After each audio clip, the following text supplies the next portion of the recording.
So I bought a Victrix. I've owned every stick from the last generation of consoles at one time or another up until this point, except for this stick. I wasn't interested in picking up the base model, but the exclusivity of these character-specific models got the better of me and I caved. I wasn't tempted originally because I favor Korean levers and noir button layout, and I assumed it would be a huge hassle to fit a Korean lever in an already expensive stick, but we'll get to that in a second. This is also my first unboxing video, so pardon my amateur work. As you can see, the packaging is very well done, and even the box is ridiculously sturdy. The guidebook is of very high quality and is easy to navigate and teach you how to operate the stick's extra features, which we'll go over soon.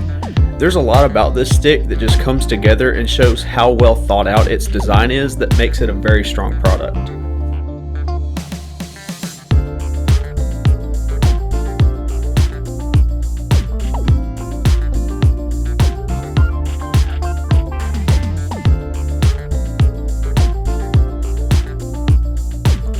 But before we go any further, I have to get a Korean lever in this thing. I went with the Crown 309 Help Me lever as it fits most Japanese style arcade sticks and the feel is close enough to the Fusion 3, which is my preferred lever. To get better camera angles, I used a guitar stand to prop the stick up as I worked on it.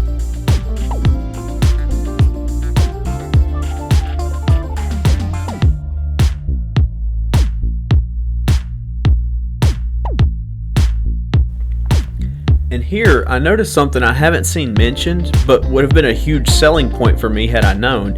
It's this small ring that pops out from the hole from around the joystick to accommodate bigger levers. Without this feature, my lever would not have fit.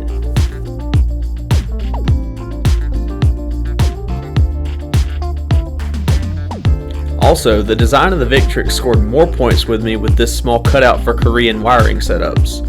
They really didn't have to do this for this product to sell, as most players prefer Japanese levers, but they took time to be considerate of customers like me.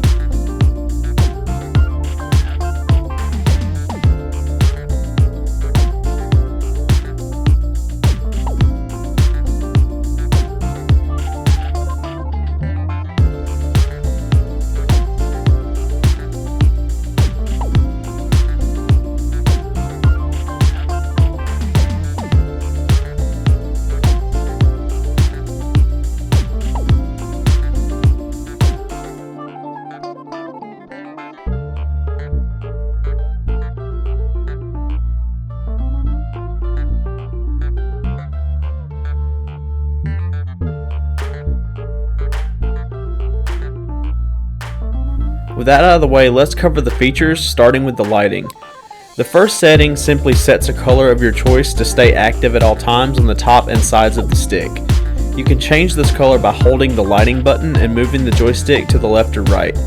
The color options are actually on a spectrum and not just the most common colors, so you might have to hold the direction for a few seconds to get to the color you want, but you can get the exact shade you want, which is a nice touch and a big point for the aesthetics. The next option just makes your chosen color pulsate.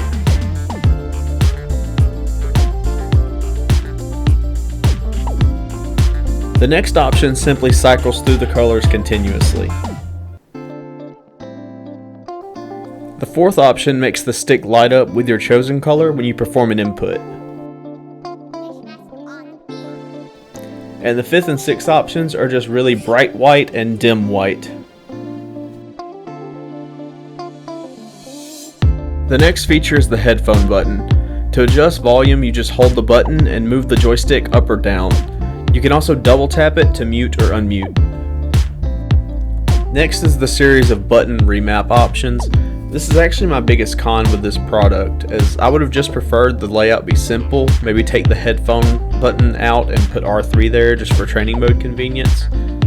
There's tournament lockout options and factory reset options, which reset all lighting, audio, and button mappings.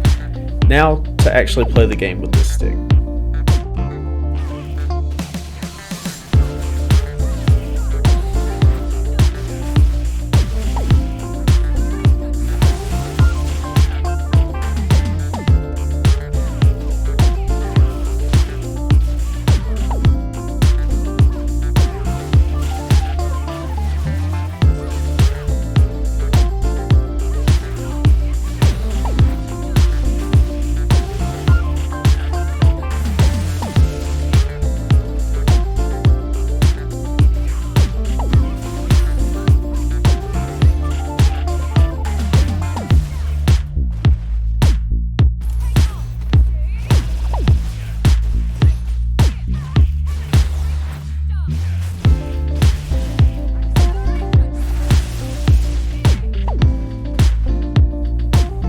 So this stick has a lot to love. It looks great, it feels great to play on, and it has a lot of quality of life built into it, particularly this USB-C cable being so easy to replace at low cost if something happens to it. But despite the aesthetic of this thing being one of the major selling points, there was something about these things that was just bugging me. These things right here. It was just bugging me when I saw the first one come out a few years ago, and I couldn't put my finger on it, on what it was about these that bothered me. Until I watched Jason put out his breakdown video on this stick where he pointed this out. I don't know how I didn't make this connection. I think subconsciously it was happening, the wheels were turning, and I may have come to the conclusion, but when I saw this, it made sense. Like, if you're an 80s baby like me or a 90s baby, then you grew up in a household with a vacuum cleaner that had these posts to wrap the cord around, and it's just odd because it kind of breaks the aesthetic on a stick that's primary selling point is the aesthetic. But it's not terrible. It's not completely awful. I really don't like them. At first I was indifferent, but after I watched this video back in 2018, I was firmly against. And you can take them off, and that's what I'm going to do with mine. You can take them off with the Allen wrench that comes with the joystick, the same Allen wrench that takes the ball top off of your Link. You can just take it off, no problem. But my vote for worst part of this arcade stick is actually this. So the worst part of the Victrix is actually this, in my opinion. So here I have three Sanwa JLF, well, the Freak Mod links. Two of the Link 2s and the Victrix. Here, they're all identical. Like, it's not, you can't see like precisely, but they are identical in this state. So, let's say I buy a Victrix and I'm still playing on JLF, and I say I want to use my Evo 2019 ball top on my Victrix. So now we put the Evo ball top on this thing, and I think that's fairly obvious. That is taller. So that may not seem like much, especially if you don't play stick, but having your ball top at a different height all of a sudden is very annoying. But what's even worse is their ball top is actually the biggest monstrosity, because this ball top, it's hard to see because my setup is kind of crap, but this ball top has like this indention, and so it screws in farther than a regular ball top, even on a regular Freak Mods Link. So now we have small, medium, and large here. So like, you can, if you accidentally use this and you put it on your stick, you may feel weird and not think nothing of it. This ball top just should not exist. I'm not sure. Not to their credit, I don't think the Link 2s were out when Victrix made theirs. I think theirs was the first Link that held your dust washer, and it's not a big deal, but it is in the sense that you buy a $350 stick and you can't, and Jason pointed this out in his video too, if you want to use a different ball top, you need a $30 fix or a $20 fix, and you need to, if you want to save $20 and just use a regular JLF, then you give up the convenience of the Link. So it has a Link, but it doesn't if you want to use a different ball top. But again, I am personally just going to use my Victrix. I'm going to buy two more. I'm going to buy the Akuma and the Sagat one when they come out, and they're just going on my shelf.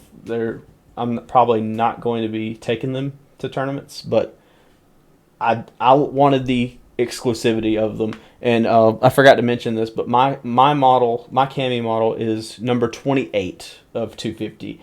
But I don't know how they do things. I don't know if they work backwards, because I talked to a guy who bought one the day they dropped, and his was like number 200 something. So I guess it's just random. But that's it. That's the video. Sorry for a bit of the amateurish kind of stuff. This is my first unboxing video. I don't really know if I'm going to be doing too many of these, but I don't know. We'll see. I know I haven't uploaded in a couple weeks, but things have been crazy. We're gonna get back to more of what we've been doing. I have a kind of like dummies guide to frame data for beginner players that I want to put out. I have some ideas on like some other kind of series, but I do want to get back to the Why No One Uses series, and I'm making an exception with that series, because typically I don't cover a V-trigger if I think it's viable. In like, as for example, Chun-Li. Most Chun-Li players use V-trigger 1 or V-trigger 2, but V-trigger 1's still good, so I didn't cover it.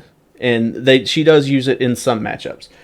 But I'm making an exception for Ken, because I'm covering his V-trigger 2, because a lot of the complaints I see are from people using it wrong and blaming the trigger for it. So I'm making an exception to cover that one. But just bear with me. We'll try to get back to uploading videos weekly, and sometimes twice weekly, hopefully. But just bear with me. Thank you for watching. We'll see you next time.